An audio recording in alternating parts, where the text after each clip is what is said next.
Ven Espíritu Santo, inflama nuestros corazones en las ansias redentoras del corazón de Cristo, para que ofrezcamos de veras nuestras personas y obras en unión con Él por la redención del mundo.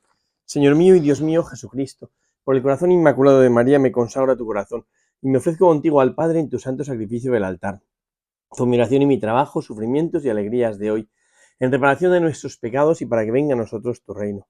Te pido en especial por el Papa y sus intenciones, por nuestro obispo y sus intenciones, por nuestro párroco y sus intenciones. Oh Señora mía, oh Madre mía, yo me ofrezco del todo a ti.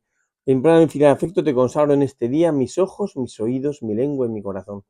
Una palabra todo mi ser, ya que soy todo tuyo, oh Madre de bondad. Guárdame y defiéndeme como cosa y posesión tuya. Amén. Nuestra Señora de los Apóstoles ruega por nosotros. Vamos a contemplar este Evangelio que, bueno, es de estos evangelios un poco más complicadetes, pero que, como todo en el Evangelio, es bien bonito, ¿no? Y nos va acercando a ese corazón del Señor que va hablándonos. Dice así San Marcos, en el capítulo 8, dice: se habían olvidado de tomar panes, y no llevaban consigo en la barca más que un pan. Él les hacía esta advertencia: abrid los ojos, y guardaos de la levadura de los fariseos y de la levadura de Herodes. Ellos hablaban entre sí que no tenían panes. Dándose cuenta les dice: ¿por qué estáis hablando de que no tenéis panes? ¿Aún no comprendéis ni entendéis? ¿Es que tenéis la mente embotada? Teniendo ojos no veis, y teniendo oídos no oís. ¿No os acordáis de cuando partí los 5 panes para 5.000? ¿Cuántos canastos llenos de trozos recogisteis? 12, le dicen. Y cuando partí los 7 entre 4.000, ¿cuántas espuertas llenas de trozos recogisteis? Le dicen 7. Y continuó: ¿aún no entendéis? Es un evangelio que nos hace comprender que la multiplicación de los panes doble que hay en San Marcos no es una duplicación, o sea, no es que haya el evangelista que haya duplicado el milagro, sino que debió haber esas dos multiplicaciones de panes, ¿no? Y yo creo que es muy interesante ver cómo el Señor va como educando a los discípulos, ¿no? Y ellos a veces entienden como un doble significado, como si el Señor no hablase muy claramente, ¿no?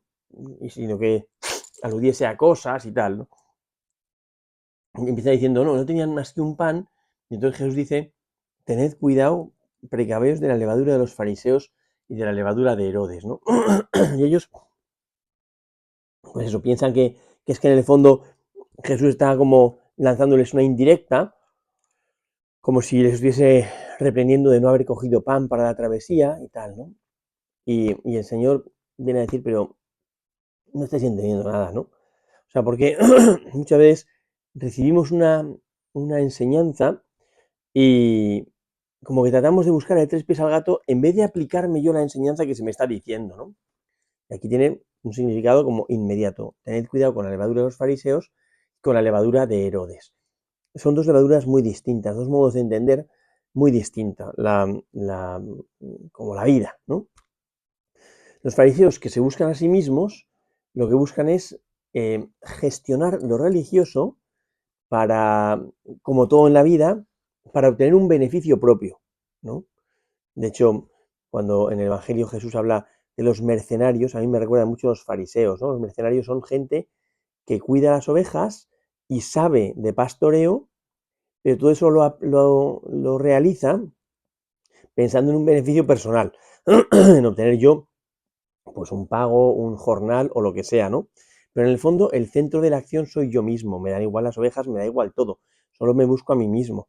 Los fariseos les pasa un poco esto, los fariseos buscan ellos quedar bien, tener un estatus social, o sea, como un renombre social, que todo el mundo les admire, les vea. Eh, claro, yo siempre he pensado, ¿no?, que cuando uno no vale nada y lo sabe, necesita ganarse la aprobación de los demás, ¿no? De hecho, qué miedo me da cada vez que viene alguien eh, como poniendo por delante sus títulos, sus logros académicos, yo digo: este no vale nada. Porque cuando uno tiene que reivindicar eh, como aquello en lo que el mundo le ha reconocido, es porque él mismo cree que no vale nada, ¿eh? Él mismo reconoce que no vale nada, ¿no? Entonces, pues hay que tener cuidado. A los fariseos les pasaba eso, ¿eh? Buscaban que la gente les cediese el primer puesto, que los reverenciasen por la calle, que todo el mundo hablase bien de ellos y tal, ¿no? ¿Por qué? Pues porque en el fondo no están seguros de sí mismos, ¿no? Y lo que hacen es, como, como ellos durante un tiempo, porque eran los escribas, habían sido los que habían sido el referente, porque ya solo les quedaba la ley y había que aplicar la ley a las nuevas circunstancias, entonces los escribas habían sido muy importantes, sobre todo en la época de la vuelta del exilio, Esdras, Nehemías, todo eso, ¿no? Es cuando los escribas y los doctores de la ley eh, adquieren un protagonismo y una preponderancia en el pueblo judío importante, ¿no? Entonces, cuidado con la levadura de los fariseos, es decir, cuidado con ser un hipócrita. Y por fuera pretender que eres buenísimo, por fuera aparentar que es fantástico todo y tal, pero por dentro no rindes el corazón, no entregas el corazón, te buscas solo a ti mismo, ¿no? Y, y al final, bueno, pues tienes como una doble vida, ¿verdad? O sea, al final cuando Jesús dice, cuidad, tened cuidado con la levadura de los fariseos, lo que está diciendo es tener cuidado de la doble vida. Eso no es Herodes. Herodes es distinto, Herodes va como más de frente. Esto tiene una doble vida. ¿Cómo es la levadura de Herodes? La levadura de Herodes es el que sin escrúpulos, pase lo que pase, va a defender como su potestad, su poder. No olvidemos que el Herodes al que se está refiriendo es Herodes Antipas, ¿eh? No es Herodes el Grande, ¿eh? Es Herodes eh, que era pues un inmoral, que hacía lo que le daba la gana, que se reía de lo religioso, que pasaba de todo, ¿no? Eh, sí, que había conseguido ser rey, pues negociando con Calígula y tal, y ya está, ¿no? Pero en el fondo eh, le da igual todo, solo busca su beneficio, en esto se parece mucho a los fariseos, pero pasando, o sea, pisoteando todo, ¿eh? No olvidemos que tenía una mujer de su hermano, ¿eh? A Herodías, ¿no? Que os dice, tened cuidado con la levadura de Herodes y tened cuidado con la levadura de los fariseos, ¿no? O sea, eh, guardaos de este modo de ser, ¿eh? Y ellos en vez de pensar, pues como se les está llamando a una transparencia de vida, se les está llamando a vivir en la verdad, se les está llamando a una conversión, se les está llamando a una vida de autenticidad, ¿no? Que en el fondo es lo que es, ¿no? Es una llamada, o sea, es como un toque de atención a vivir de veras, ¿no? ¿Ellos qué es lo que hacen? Pues desviar el tiro y empiezan, bueno, claro, es que yo creo que ellos hablaban entre sí de que no tenían panes, ¿no? Pues claro, seguramente esto lo dice porque nos falta el pan y tal, y no sé cuántos, ¿no? Y empiezan como a preguntarse por qué dice Jesús las cosas más que aplicarse las cosas dichas, ¿eh? Esto muchas veces nos pasa, ¿eh? ¿Tú por qué dices esto? Bueno, da igual por qué lo diga, pero aplícatelo a ti. Mira a ver si tienes que responder tú, ¿no? Y es que en el fondo nos cuesta mucho abrir el corazón, nos cuesta mucho reconocer la verdad, nos cuesta mucho, nos cuesta mucho, nos cuesta mucho como permitir ser interpelados en la verdad de nuestra vida, nos cuesta mucho, ¿no? Y preferimos como defender mi postura, mantenerme al margen, preferimos hacer una interpretación un poco a mi manera de lo que dice Jesús en el Evangelio, en el fondo, pues para, para no responder al Señor, para no despertar, para no, sí, para no actuar, porque lo que nos cuesta es meter como la cruz en la vida, ¿no? Meter el arado y empezar a ordenar las cosas, que es lo que hay que hacer, ¿no? Cuidad de la levadura de los fariseos, cuidad de la levadura de Herodes. Lo que quiere decir que por mucho que nos hayamos encontrado con el Señor, este modo de ser hipócrita o este modo de ser esto que pase por encima de todo, lo tenemos todos y es peligroso, ¿eh? Porque al final, bueno, pues al final no soy santo. Y eso es una cosa que me pregunto tanto, ¿no?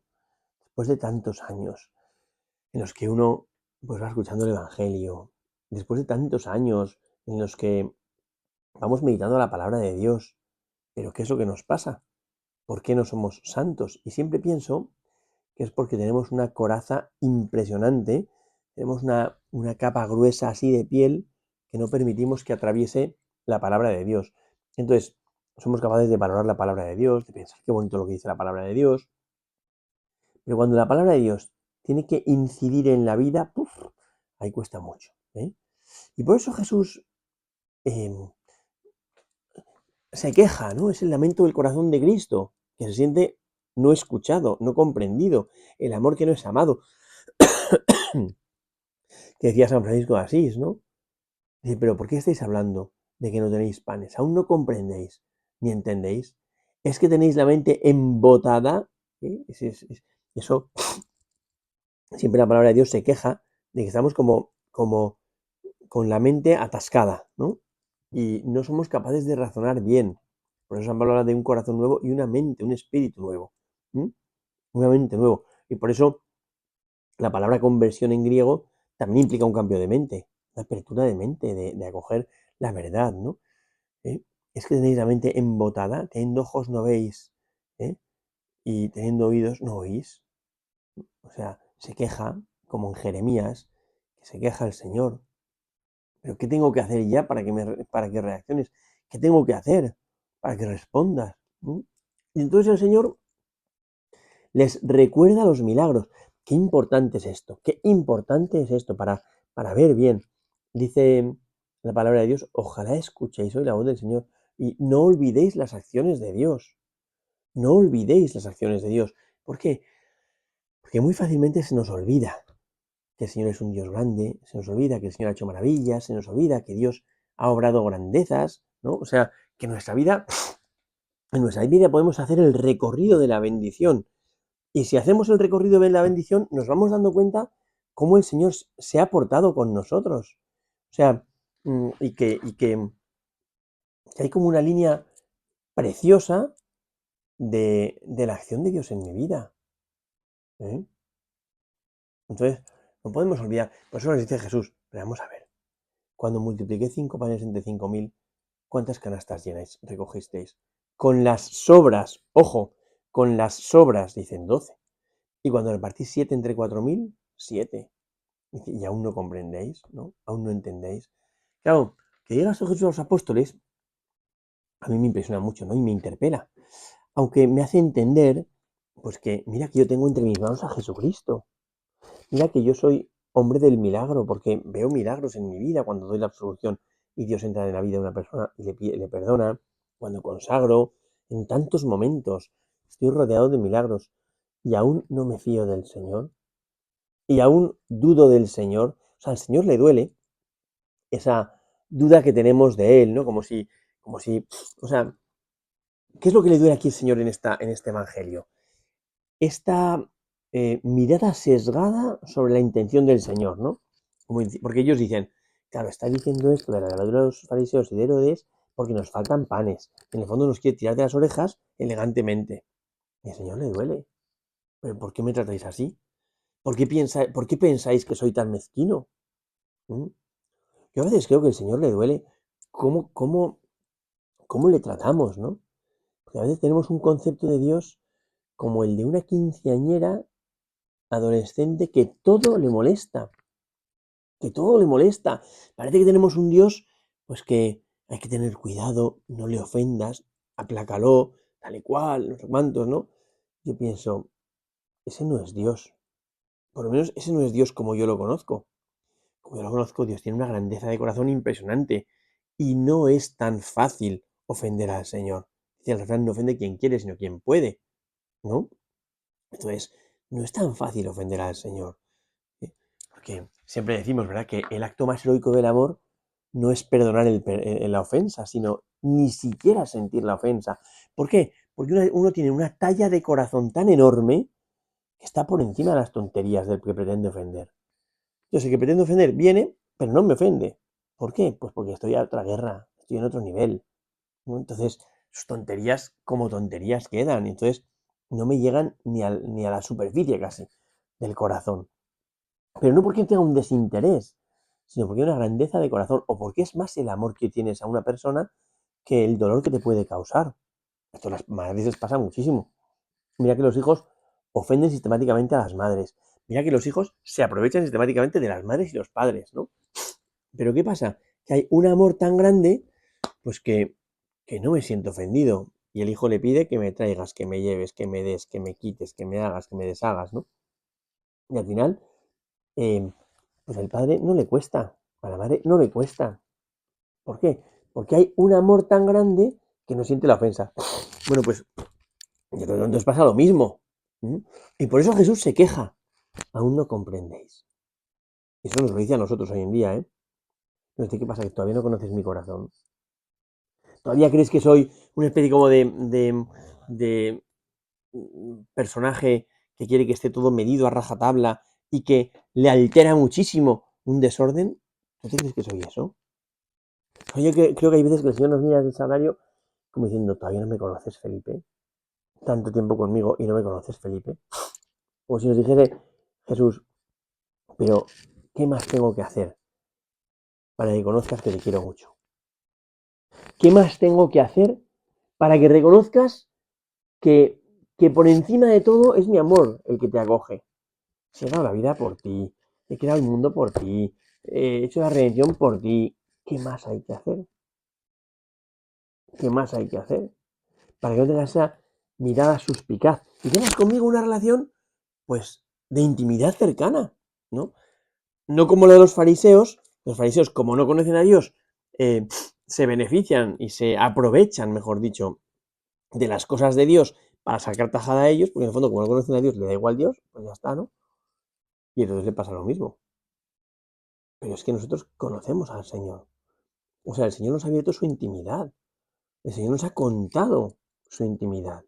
Yo no puedo quedarme al margen de eso. Yo no puedo mantenerme como indiferente. La indiferencia al que ama le llega al corazón. Y por eso veces nuestra indiferencia a Jesús le llega al alma. Yo pienso, pero Señor, no puedo ser tan indiferente si tú no has dejado de amarme. Por eso dice Jesús, tenéis embotada la mente, aún no comprendéis. ¿Eh? O sea, no os dejáis interpelar por qué ha sucedido. O sea, Dios os va acorralando con los signos de su amor. Pero, pero no nos damos cuenta.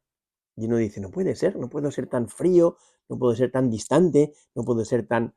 No, es necesario que me deje interpelar, que el Señor ha hecho mucho por mí, que el Señor me ha amado mucho, ¿eh? Y que busca ser amado por mí, evidentemente que busca ser amado por mí. Por eso dice el Señor, tan embotado tenéis el corazón, y se queja, como digo, ¿eh? Se queja, todavía no comprendéis. Qué duro es esto, yo me lo planteo a mí mismo, me lo aplico a mí mismo, cuando se me dice, todavía no comprendéis, ¿no? Pues es como decir, ¿cuándo vas a quitar todas las barreras que pones para que yo no llegue a ti? ¿No? O sea, al final, el Señor no ha dejado de amarnos nunca. Nunca nos ha creado por amor, nos ha buscado por amor, nos sostiene por amor. Lo hace todo por amor y por amor personal a mí. Y el Señor me pregunta, ¿qué más quieres que haga?